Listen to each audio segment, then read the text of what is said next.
पाकिस्तान, जो बड़े पैमाने पर भारत से बहने वाली नदियों पर निर्भर करता है, क्या हो अगर ये पानी भी उन्हें मिलना बंद हो जाए। हाल ही में पाकिस्तान की खेती भारत से बहने वाली नदियों से ही सिंचित होती है।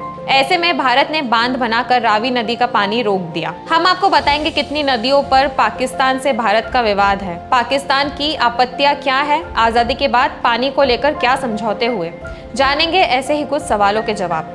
नमस्कार, मैं यशस्वी जोशी स्वागत करती हूं आपका यूबीई न्यूज में, जहां हम न सिर्फ खबरें लाते हैं बल्कि उनका बारीक और सटीक विश्लेषण भी करते हैं। भारत और पाकिस्तान के आपसी रिश्ते हम सभी को पता है, लेकिन फिर भी ऐसी कई चीजें हैं जिसको लेकर पाकिस्तान आज भी भारत पर निर्भर करता है, जैसे कपास, जैविक रसायन, सब्जियां, पशु चारा जैसी कई चीजें आज भी पाकिस्तान द्वारा भारत से इंपोर्ट की जाती है।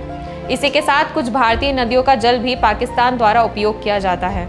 लेकिन जल को लेकर भी विवाद आज का नहीं, बल्कि जब से दोनों देश आजाद हुए तभी से, यानी 1947 के समय से ही है।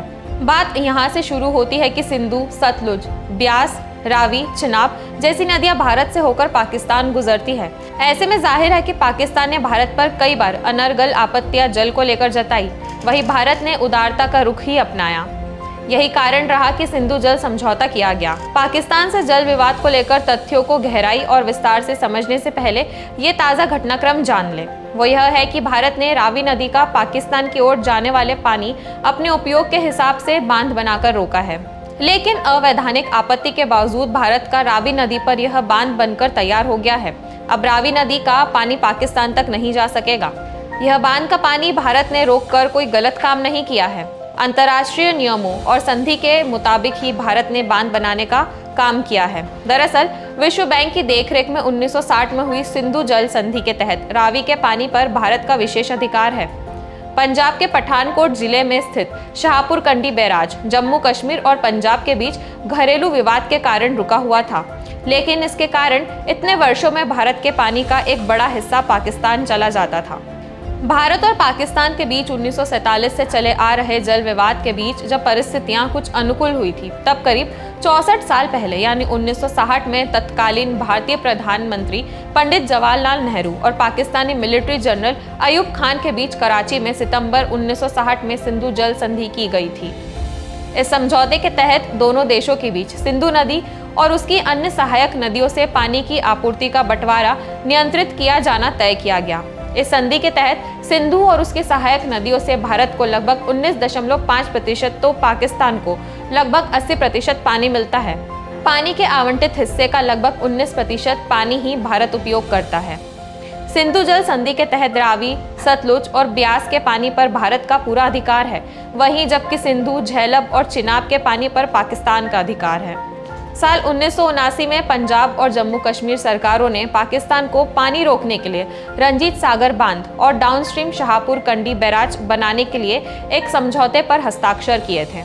समझौते पर जम्मू कश्मीर के तत्कालीन मुख्यमंत्री शेख मोहम्मद अब्दुल्ला और उनके पंजाब समकक्ष प्रकाश सिंह बादल ने हस्ताक्षर किए थे। साल 1982 में पूर्व प्रधानमंत्री इंदिरा गांधी ने इस परियोजना की नींव रखी थी। इसके 1998 तक पूरा होने की उम्मीद थी, जबकि रंजीत सागर बांध का निर्माण 1901 में पूरा हो गया था, लेकिन शाहपुर कंडी बैराज नहीं बन सका और रावी नदी का पानी पाकिस्तान में बहता रहा। फिर साल 2008 में शाहपुर कंडी परियोजना को राष्ट्रीय परियोजना घोषित किया गया था, लेकिन निर्माण कार्य 2013 में शुरू हुआ। इन सबके बीच विडंबना यही है कि 2014 में पंजाब और जम्मू कश्मीर के बीच विवादों के कारण परियोजना फिर से रुक गई थी।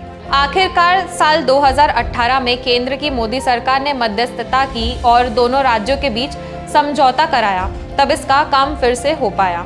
यह काम कुछ ही समय पहले आखिरकार खत्म हो गया और बांध अब बनकर तैयार है।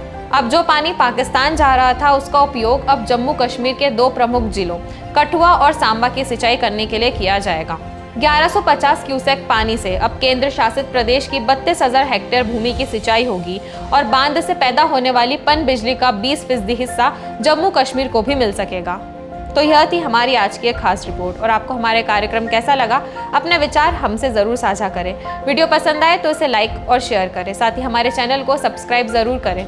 यूबीई न्यूज़ आपके लिए लाता रहेगा देश विदेश से जुड़ी ऐसी ही खबरें। तब तक के लिए धन्यवाद।